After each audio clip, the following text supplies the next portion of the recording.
தமிழகத்தில் தலைசிறந்த பொறியியல் கல்லூரி அருள் தரும் VPMM இன்ஜினியரிங் கல்லூரி அண்ட் டெக்னாலஜி. தரமான படிப்பு, உடனடி வேலை வாய்ப்பு. Admissions open. தலைமைச் செயலகமானது இப்போ செயின்ட் ஜார்ஜ் கோட்டையிலிருந்து வேறொரு இடத்திற்கு மாற்றுவதற்கான ஆலோசனைகள் நடத்தப்பட்டு வர்றதா இதற்கு முன்னாடி நம்ம செய்திகளில் பார்த்துருக்கோம். இந்த நிலையில் சட்டமன்றத்தில் இன்னைக்கு முதலமைச்சர் விஜய் அவர்கள் 110 விதியின் கீழே முக்கியமான 3 அறிவிப்புகளை வெளியிட உள்ளார். அதில் புதிய தலைமைச் செயலகம் தொடர்பாகவும் அவர் அறிவிப்பை வெளியிட உள்ளதா தகவல் வெளியாயிருக்கு.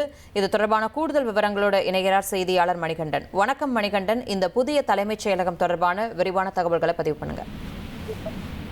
பல்வேறு துறைகள் மீதிலான மானிய கோரிக்கை மீதான விவாதங்கள் நடைபெற்று வரக்கூடிய சூழலில் இன்று தலைமைச் செயலகத்துல சட்டப்பேரவை நிகழ்வுள்ள தமிழ்நாடு முதலமைச்சர் 110 விதியின் கீழே முக்கிய அறிவிப்பு ஒன்றை வெளியிட இருக்கிறார். 110 விதியின் கீழே புதிய தலைமைச் செயலகம் எங்கு வர இருக்கிறது என்பது குறித்த 3 புதிய அறிவிப்புகள் இன்று வெளியாக வாய்ப்பு இருப்பதாக தகவல்கள் வெளியாகி இருக்கிறது.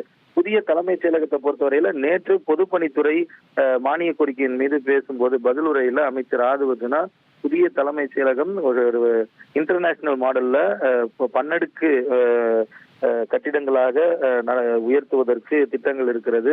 அப்படியாகத்தான் அதை வடிவமைக்க நாங்கள் திட்டமிட்டு வருகிறோம் என்பதெல்லாம் பதிலுரையில தெரிவித்திருந்த நிலையில அதற்கு முன்பாகவே புதிய தலைமைச் செயலகத்தை ஒரு விரிவுபடுத்தப்பட்ட கட்டிடமாக, அதாவது இப்போது இருக்கக்கூடிய செயின்ட் ஜார்ஜ் கோட்டை இட நெருக்கடியின் காரணமாக இருப்பதாகவும் அதனை பெரிய அளவிலான கட்டிடங்களாக உயர்த்துவதும் அதே போல அனைவருக்குமான இடமாக தலைமைச் செயலகத்து அதிகாரிகளுக்கு ஒரு ஃப்ரீ ஸ்பேஸ் உருவாக்குவதற்கான இடமாக தலைமைச் செயலகத்தை வடிவமைக்க வேண்டும் என பல்வேறு இடங்கள்ல இப்போதைய அரசு நிர்வாகி அதிகாரிகள் பார்த்திருந்தனர். குறிப்பாக ஆளுநர் மாளிகைக்கு எதிரே இருக்கக்கூடிய கிண்டி நெடுஞ்சாலை ஆராய்ச்சி மையம், கோயம்பேடு பேருந்து நிலையம், ECR பகுதிகள் உள்ளிட்ட பல்வேறு இடங்கள் புதிய தலைமைச் செயலகத்துக்காக பார்வையிடப்பட்டது. பட்னப்பாக்கம் MRC நகர்ல இருக்கக்கூடிய தொல்காப்பியர் பூங்காக்கு எதிரே இருக்கக்கூடிய இடம் என பல்வேறு இடங்கள் அவர்கள் ஆய்வுக்கு உட்படுத்தப்பட்டிருக்கக்கூடிய நிலையில இடம் தேர்வு செய்யும் பணிகளும் ஒரு பக்கத்தில் இருக்கிறது.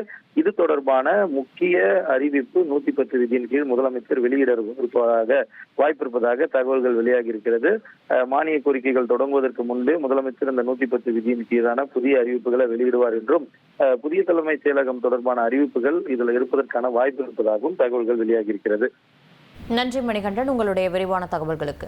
தென் தமிழகத்தில் தலைசிறந்த பொறியியல் கல்லூரி அருள் தரும் VPMM இன்ஜினியரிங் கல்லூரி அண்ட் டெக்னாலஜி. தரமான படிப்பு, உடனடி வேலை வாய்ப்பு. Admissions open.